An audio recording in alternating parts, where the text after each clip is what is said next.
Pension పెంచుతామని మాట ఇచ్చి మోసం చేస్తున్నది, కొత్త పెన్షన్లు మంజూరు చేస్తామని చెప్పి మోసం చేసింది. దాదాపు వాళ్ళ పాలన మొదలై 21 నెలలు గడిచిపోయి 22 నెలలు దగ్గరకు వచ్చినాయి.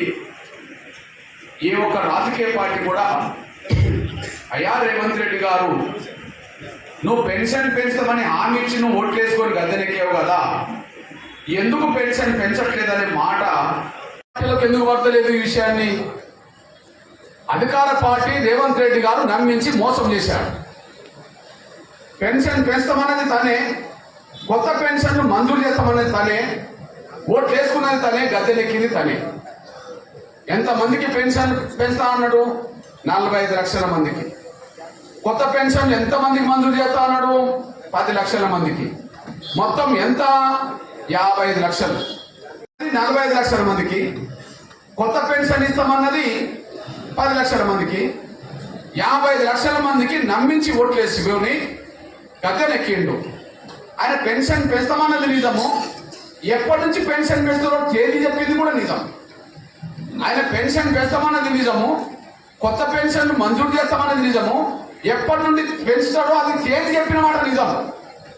అన్ని నిజమే, ఓట్లేసుకునేది నిజమే, కానీ ఆయన మాట మీద నిలబడలేదు కూడా నిజమైపోయింది. అందుకు సాక్ష్యం చెప్పడమే మీ పేద వర్గాల బిడ్డగా ఎన్నికలకు ముందు రేవంత్ రెడ్డి గారు కాంగ్రెస్ పార్టీ మేనిఫెస్టోలో వికలాంగులకు 6,000, వృద్ధుల వితంతులకు 4,000, కొత్త పెన్షన్లు అందరికి ఇస్తాం 4,000, ఇవన్నీ చెప్పడం జరిగింది. ఇది మేనిఫెస్టో. మేనిఫెస్టో పాటు ఒక సభలో ముఖ్యంగా ముస్లింలను ఉద్దేశించి మాట్లాడుతూ, వృద్ధులను ఉద్దేశించి మాట్లాడుతూ రేవంత్ రెడ్డి గారు ఏమన్నాడో వినండి. ఎంతమందికి పెన్షన్ పెంచుతామన్నాడు, ఎంతమందికి కొత్త పెన్షన్ ఇస్తామన్నాడు, ఎప్పటి నుంచి ఇస్తామన్నాడో ఒకసారి వినండి, ఆయన మాటల్లోనే వినండి. సమాజానికి 45 లక్షల పెన్షన్ లబ్ధిదారులకు ఇంకొక 10 లక్షల మంది అప్లికేషన్లు ప్రభుత్వం తొక్కిపెట్టింది. వాళ్ళందరినీ కలిపితే 55 లక్షల అర్హత కలిగిన పెన్షన్దారులు ఉంటారు. వాళ్ళందరికీ 4,000 రూపాయల లెక్క పెన్షన్ అన్నారు కదా.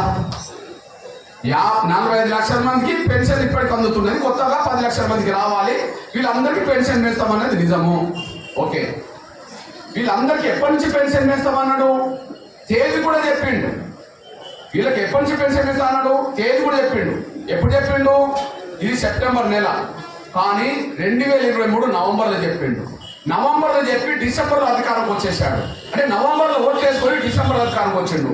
ఆ డిసెంబర్లో ఏ తేదీని ఇస్తా అన్నాడో ఒక్కసారి రేవంత్ రెడ్డి గారి మాటల్లోనే వినండి. 2,000 వస్తుంది కదా, వచ్చేదే కాదు నీకు 4,000 నీ ఖాతాలో పడతాయి. వచ్చేదే కాదు డిసెంబర్ 9 నాడు పెద్దగా 2,000 కాదు, ఇందేమో రాజ్యం వచ్చి నీకు 4,000 రూపాయలు పెన్షన్ వస్తుంది. అయింది కదా. అంటే డిసెంబర్ 9 నాడు పెన్షన్ ఇస్తామన్నాడంటే ఆయన నవంబర్లో మాట్లాడింది కదా. వచ్చే నెల అంటే అర్థమైంది, నవంబర్లో మాట్లాడితేనే వచ్చే నెల డిసెంబర్ అని చెప్పాడు. మరి ఇప్పుడు డిసెంబర్ 9వ తారీఖు నాడు అన్నాడు కదా. ఏ డిసెంబర్ 9? 2023 డిసెంబర్ 9. అంతకు 2 రోజుల ముందే రేవంత్ రెడ్డి గారు ముఖ్యమంత్రిగా ప్రమాణ స్వీకారం చేసిండు. మరి రేవంత్ రెడ్డి గారు డిసెంబర్ 7, 2023లో ప్రమాణ స్వీకారం చేసిన రేవంత్ రెడ్డి గారు 2 రోజులకే పెన్షన్ పెంచి ఇవ్వాలి, కొత్త పెన్షన్ మంజూరు చేయాలి. ఆయన లెక్కల ప్రకారమే 45 లక్షల మందికి పెన్షన్ పెరగాలి, 10 లక్షల మందికి కొత్త పెన్షన్ మంజూరు చేయాలి, డిసెంబర్ 9 నుంచే ఇవ్వాలి. అదే డిసెంబర్ 9 పోయి 2024 డిసెంబర్ 9 పోయి సంవత్సరం పోయింది. ఇప్పుడు సెప్టెంబర్లో ఉన్నాం, వచ్చే నెల అక్టోబర్ రాబోతుంది. అంటే 21 నెలలు గడిచిపోయి 22 నెలలు అయిపోతున్నది. 22 నెలలు గడిచిపోయినా ఆయన పెన్షన్ పెంచడు, కొత్త పెన్షన్ మంజూరు చేస్తలేడు. 50 లక్షల మందితో నమ్మించి ఓట్లేసుకున్న రేవంత్ రెడ్డి గారు, 50 లక్షల మందితో ఓట్లేసుకున్న కాంగ్రెస్ పార్టీ పెద్దలు ఎవరు దీన్ని మాట్లాడతలేరు. వచ్చే నెల నాటికి 2 నెలల్లో 18 ఏళ్ల క్రితం లక్షలాది మందితో 1,500 రూపాయల పెన్షన్ కోసం పోరాటం అప్పుడే మొదలుపెట్టినండి. అంటే ఇప్పుడు వికలాంగుల గురించి నేను మాట్లాడుతున్నానంటే ఇప్పుడెప్పుడు మాట్లాడుతున్నది కాదని 18 ఏళ్ల క్రితం నుంచి పోరాటం చేసిన మన విషయం ఇది తీసుకుంటున్నాను. ఆ 200 పెన్షన్ పోరాటం జరగడం వల్ల 500 పెరిగింది. 500 పెన్షన్ 1,100 రూపాయలు సాధించడం జరిగింది. అంటే నాకు చెప్పిన మాట మళ్ళీ నెరవేర్చాను.